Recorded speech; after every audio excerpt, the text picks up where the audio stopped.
اعوذ باللہ من الشیطان اللعین الرجیم بسم اللہ الرحمن الرحیم وصلی اللہ علی محمد وعلی بیتہ الطیبین الطاہرین المعصومین۔ گزشتہ سال کی طرح اس سال بھی اللہ سبحانہ و تعالیٰ کی مدد اور اہل بیت علیہ السلام کی برکات کے طفیل باب مدینۃ العلم جوار حضرت امیر المومنین صلوات اللہ وسلامہ علیہ سے یہ توفیق نصیب ہو رہی ہے کہ ہم اپنے بچوں، اپنی بچیوں، اپنے بہن بھائیوں اور مومنین کرام کے لیے ایک علمی شارٹ کورس کا اہتمام کر رہے ہیں۔ روایات میں بھی یہ بات صراحت کے ساتھ موجود ہے کہ جوان کا دل ایک خالی زمین کی مانند ہوتا ہے، آپ اس میں جو کچھ بھی بوئیں گے وہی کاٹیں گے۔ قبل اس کے کہ ہماری نوجوان نسل کے دل و دماغ میں باطل قسم کے عقائد اپنی جگہ لے لیں اور غلط قسم کے شبہات اپنی جگہ بنا لیں، انہی شبہات کے خاتمے اور ازالے کے لیے اس قسم کے شارٹ کورس کا اہتمام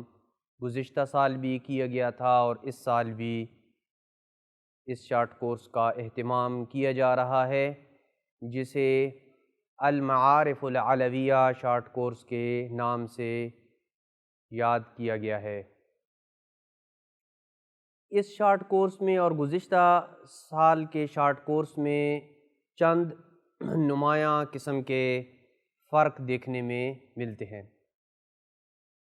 پہلا فرق جو آپ دیکھیں گے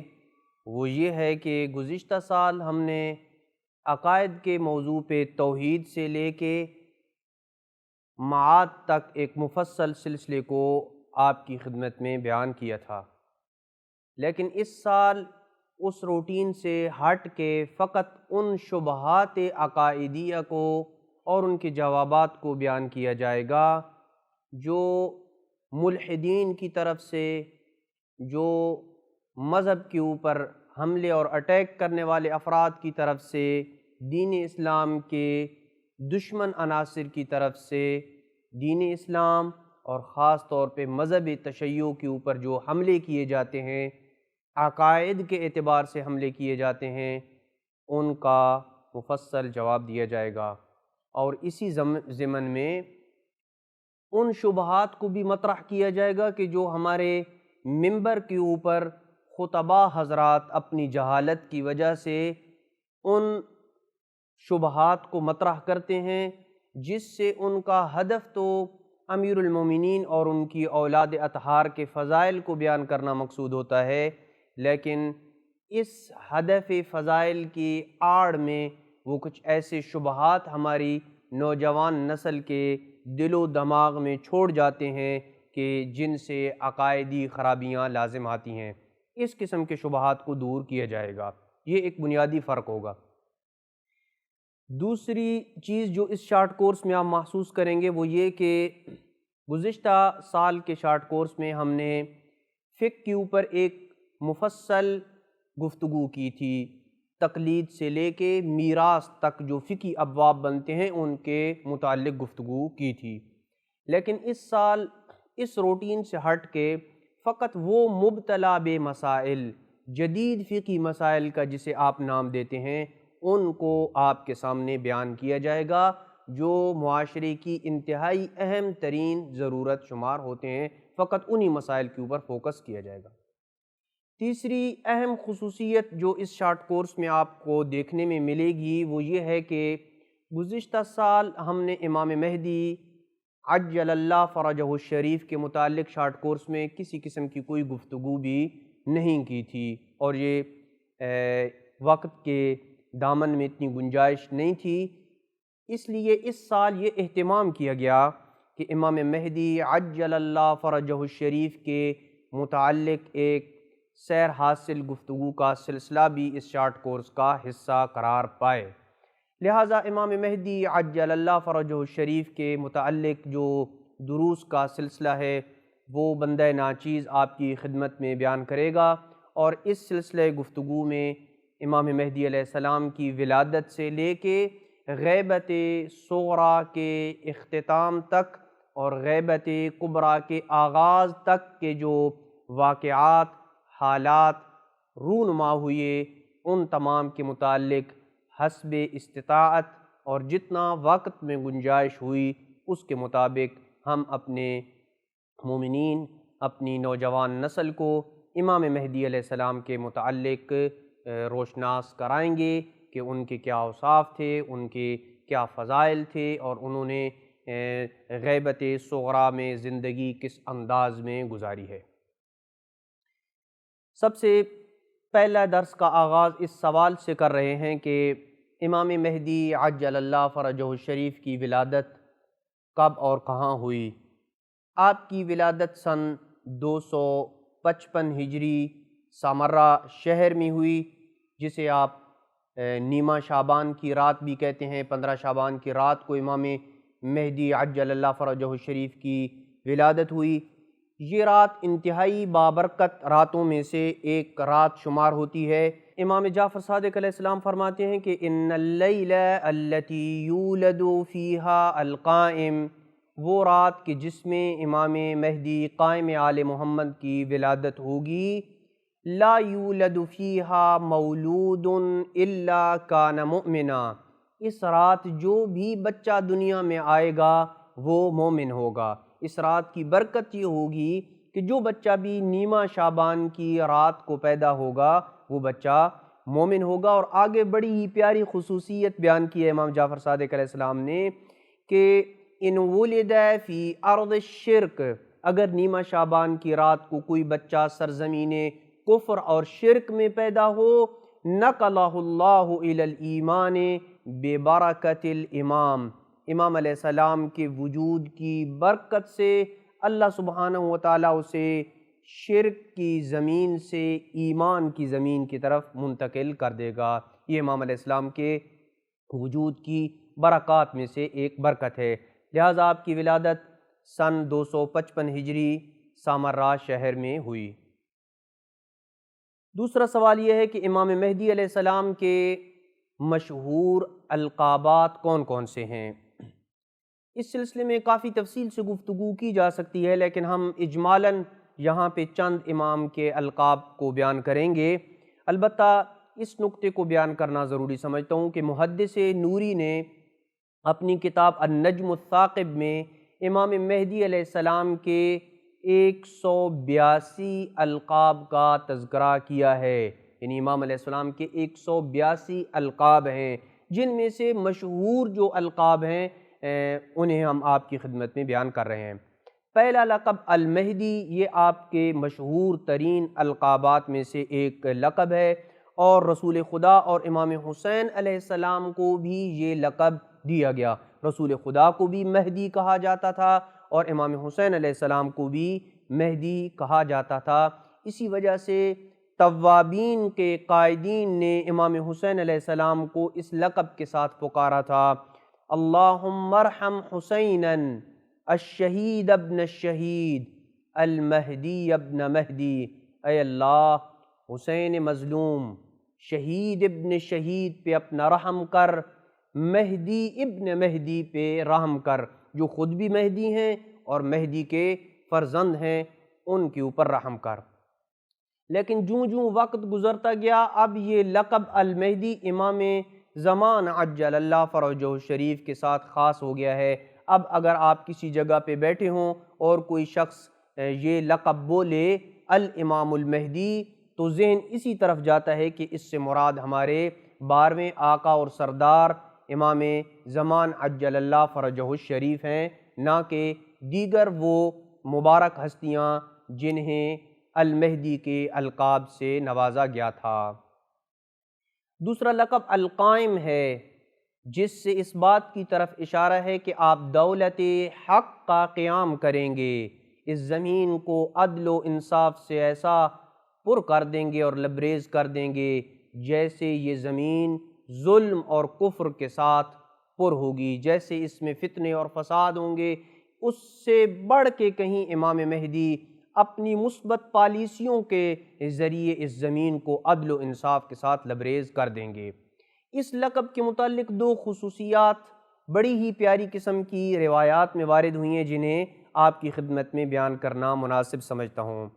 پہلی خصوصیت یہ ہے کہ جب لفظ قائم بولا جائے تو کھڑے ہو جائیں، اور یہ سنت آئمہ ہے کہ جب بھی لفظ قائم بولا جاتا تھا تو آئمہ اپنی جگہ سے، اپنی مسند سے جب کسی محفل میں بیٹھے ہوتے تھے اور لفظ قائم کا تذکرہ ہوتا تو امام علیہ السلام اس محفل میں کھڑے ہو جاتے تھے۔ متعدد روایات میں سے فقط ایک روایت آپ کے سامنے بیان کر رہا ہوں، اور وہ یہ ہے کہ انہو ذکر یوما اسمہ المبارک علیہ السلام فی مجلس الامام الصادق علیہ السلام۔ ایک دن آپ کے بابرکت نام کا تذکرہ اس جگہ پہ ہوا جہاں پہ صادق آل محمد کی محفل لگی ہوئی تھی۔ امام صادق علیہ السلام محفل میں بیٹھے تھے اور قائم کے لفظ کا تذکرہ ہوا۔ فقام علیہ السلام تعظیما و احتراما لہ، تو امام جعفر صادق علیہ السلام قائم آل محمد امام مہدی علیہ السلام کے احترام میں اور ان کی تعظیم میں اپنی مسند کو چھوڑ کے کھڑے ہو گئے، یہ بتانے کے لیے کہ یہ ہماری نسل سے یہ فرزند جو آئے گا یہ پوری کائنات کو عدل و انصاف سے پر کر دے گا، لہٰذا ان کا احترام جس طرح ہم امام معصوم کرتے ہیں، اے کائنات کے لوگوں آپ بھی اس امام معصوم کا احترام کرو۔ اور امام صادق علیہ السلام کا بڑا ہی پیارا جملہ ملتا ہے امام زمان علیہ السلام کے متعلق کہ لو ادرکتہ لخدمتہ ایام حیاتی، کہ اگر میں امام مہدی علیہ السلام کے زمانے کو درک کر لوں اور میں ظہور کے موقع پہ ہوا اور اللہ نے مجھے یہ توفیق دی اور انشاءاللہ ہوں گے، تو میں اپنی ساری زندگی امام زمان عجل اللہ فرجہ الشریف کی خدمت میں گزار دیتا۔ یہ کتنی بڑی تمنا ہے جو جعفر صادق آل محمد کر رہے ہیں کہ میں ایک امام معصوم ہو کے، جو ان کا جد ہو کے، ان کی خدمت کو اپنا شرف سمجھتا ہوں۔ ہم بھی یہ دعا کرتے ہیں بارگاہ امیر المومنین سے کہ پالنے والے ہمیں اپنی آنکھوں سے وہ ایام دکھا دے کہ جن ایام میں ہم امام ظہور، امام عصر کے ظہور کو درک کر سکیں اور ان کی خدمت کر سکیں اور ان کی نصرت کرتے ہوئے ان کے سامنے جان نثار کر دیں۔ دوسری خصوصیت جو اس لفظ قائم کے اندر پوشیدہ ہے اور آئمہ نے اس کو اہتمام دیا ہے وہ یہ ہے کہ امام علیہ السلام کا جب بھی نام آئے لفظ قائم تو امام رضا علیہ السلام اپنا ہاتھ اٹھا کے اپنے سر کے اوپر رکھا کرتے تھے۔ روایت کہتی ہے کہ وضع الرضا علیہ السلام یدہ علی رأسہ تواضع قائما ودعا لہ بالفرج، کہ امام رضا علیہ السلام کے سامنے جب امام قائم آل محمد کا نام لیا گیا تو آپ نے اپنا دست مبارک اپنے سر کے اوپر رکھا اور تواضع کی خاطر امام علیہ السلام احترام کرتے ہوئے امام رضا علیہ السلام کھڑے ہو گئے اور امام عصر کے ظہور کے لیے دعا کی کہ اللہ ان کے ظہور میں تعجیل کرے جب وہ آئیں گے۔ تو ان دونوں روایات سے یہ ظاہر ہوتا ہے کہ امام مہدی علیہ السلام کے احترام میں کھڑے ہونا اور سر پہ ہاتھ رکھنا یہ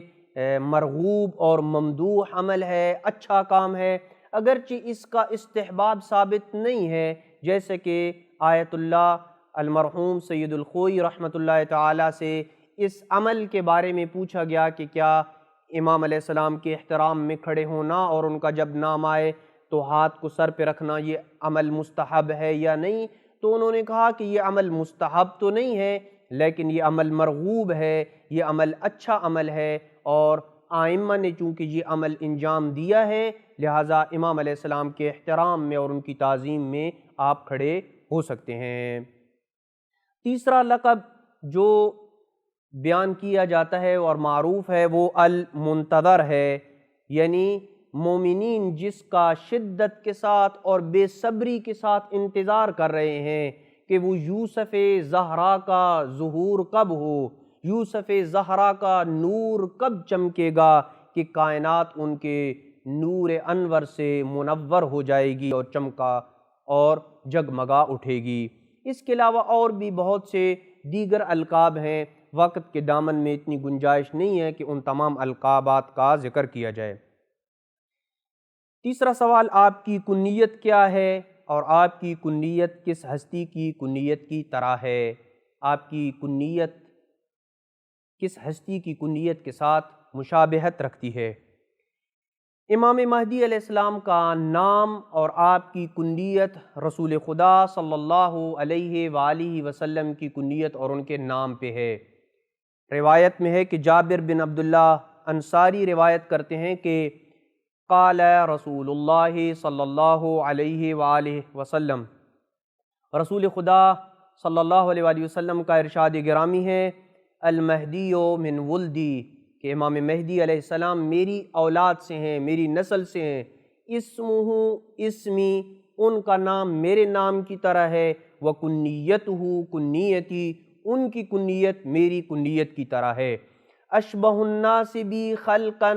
وخلقا، امام مہدی کائنات میں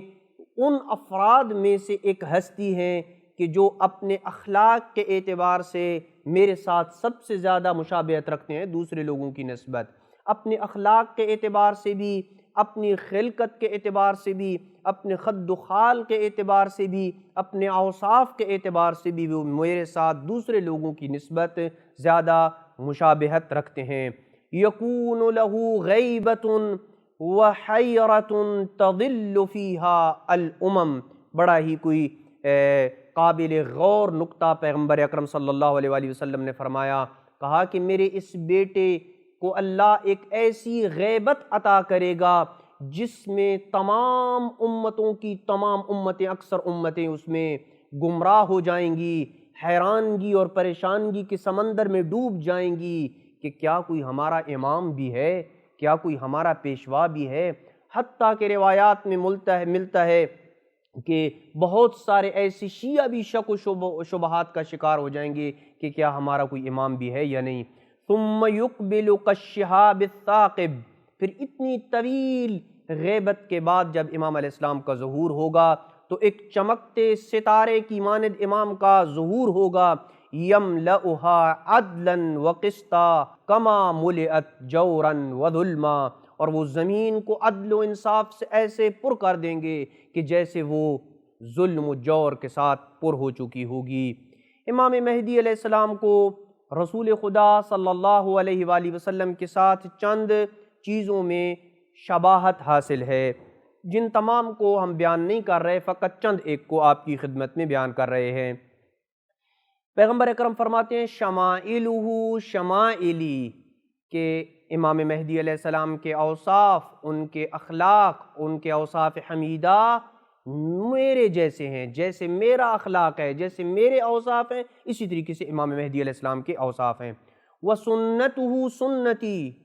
مہدی علیہ السلام کی سنت میری سنت کی طرح ہے۔ یقیم الناس علی ملتی و شریعتی، وہ لوگوں کو میری شریعت اور میری ملت کے اوپر اکٹھا کرے گا اور لوگوں کو میری شریعت کی طرف اور میری ملت اور طریقہ کار کے اوپر گامزن کرے گا اور میرے بتائے ہوئے رستے کے اوپر لوگوں کو چلائے گا۔ رسول اکرم صلی اللہ علیہ وآلہ وسلم کا ارشاد گرامی ہے، قال هو رجل من عطرتی، مہدی وہ شخص ہوگا کہ جو میری عطرت میں سے ہوگا، یقاتل علی سنتی کما قاتلت انا الوحی، وہ میری سنت کے احیاء کے لیے اسی طریقے سے دشمنان اہل بیت اور دشمنان اسلام کے ساتھ برسر پیکار ہوگا اور جہاد کرے گا، جس طرح میں نے وحی خدا کی تبلیغ کے لیے دشمنان اسلام کے ساتھ جنگ کی تھی۔ یہ وہ تیسرا سوال تھا کہ امام مہدی علیہ السلام کی کنیت کیا ہے اور ان کے القابات اور ان کے کون کون سے پیغمبر اکرم صلی اللہ علیہ وآلہ وسلم کے ساتھ مشابہت موجود تھی۔ چوتھا سوال یہ ہے کہ کیا قرآن مجید کی کوئی آیات ایسی ہیں کہ جو امام مہدی علیہ السلام کے متعلق، ان کے اصحاب کے متعلق، ان کی جو عالمگیر تحریک ہوگی اس کے متعلق کوئی آیات قرآن مجید میں ملتی ہیں یا نہیں ملتی ہیں۔ دوسرے لفظوں میں اگر آپ کہیں کہ جو شیعہ کا نظریہ امام مہدی علیہ السلام ہے کہ ایک منجی بشریت آخر زمانے میں ہوگا جو اس کائنات کا نجات دہندہ ہوگا، اس کے اوپر تمام مذاہب کا اتفاق ہے کہ آخر کائنات میں آخر زمانے میں ایک منجی بشریت ہوگا، ایک نجات دہندہ ہوگا جو اس کائنات کو نجات کے ساحل تک لے جائے گا۔ ہم شیعہ کہتے ہیں کہ وہ منجی بشریت امام زمانہ عجل اللہ فرجہ الشریف ہیں۔ تو کیا قرآن مجید میں اللہ سبحانہ و تعالیٰ نے اس منجی بشریت اور امام مہدی برحق کے ظہور، ان کے اصحاب کے متعلق، ان کی تحریک کے متعلق کوئی آیات نازل کی ہیں یا کسی قسم کی کوئی آیت نہیں ہے؟ یہ شیعہ کا من گھڑت عقیدہ ہے۔ اگر قرآن مجید کی آیات کا باغور مطالعہ کریں، اور علامہ مجلسی نے بحار الانوار کی جلد نمبر 51 میں ایک پورا باب ترتیب دیا ہے، اس باب کا مطالعہ کریں تو یہ سامنے آتا ہے کہ 65 سے زائد آیات ایسی ہیں کہ جو امام مہدی علیہ السلام کے متعلق نازل ہوئی ہیں، یعنی اہل بیت علیہ السلام نے ان کی تعویل امام مہدی علیہ السلام کے ساتھ کی ہے کہ اس جگہ پہ یہاں اس آیت سے مراد امام مہدی علیہ السلام ہے۔ متعدد آیات ہیں، ہم ان میں سے فقط 3 آیات کا تذکرہ آپ کے سامنے کر رہے ہیں، جس سے یہ ظاہر ہو جائے گا کہ وہ نجات دہندہ، وہ منجی بشریت جس کے انتظار میں پوری کائنات ہے، اس کا تذکرہ قرآن مجید میں اور اللہ کی لاریب کتاب کے اندر موجود ہے۔ سب سے پہلی آیت وَلَقَدْ كَتَبْنَا فِي الزَّبُورِ مِن بَعْدِ الذِّكْرِ أَنَّ الْأَرْضَ يَرِثُهَا عِبَادِيَ الصَّالِحُونَ۔ ترجمہ یہ بنتا ہے، سورہ انبیاء کی آیت نمبر 105 ہے۔ ترجمہ یہ بنتا ہے کہ ہم نے زبور میں ذکر کے بعد لکھ دیا ہے۔ یہاں لکھ دیا ہے سے مراد یہ نہیں ہے کہ کوئی کاغذ قلم کے ساتھ لکھ دیا ہے، بلکہ مراد یہ ہے کہ اللہ نے اپنی ذات کے اوپر یہ لازم قرار دیا ہے کہ یہ امر جس کی بشارت ہم دے رہے ہیں یہ ہو کے رہے گا، اس کا ہونا، اس کا وقوع پذیر ہونا یہ حتمی امر ہے۔ کیا ہم نے زبور میں ذکر کے بعد لکھ دیا ہے کہ زمین کے وارث اللہ کے نیک بندے ہوں گے، ان الارض یرثها عبادی الصالحون، کہ میرے نیک بندے اس زمین کے وارث قرار پائیں گے۔ امام محمد باقر علیہ السلام اس آیت کی تعویل میں فرماتے ہیں کہ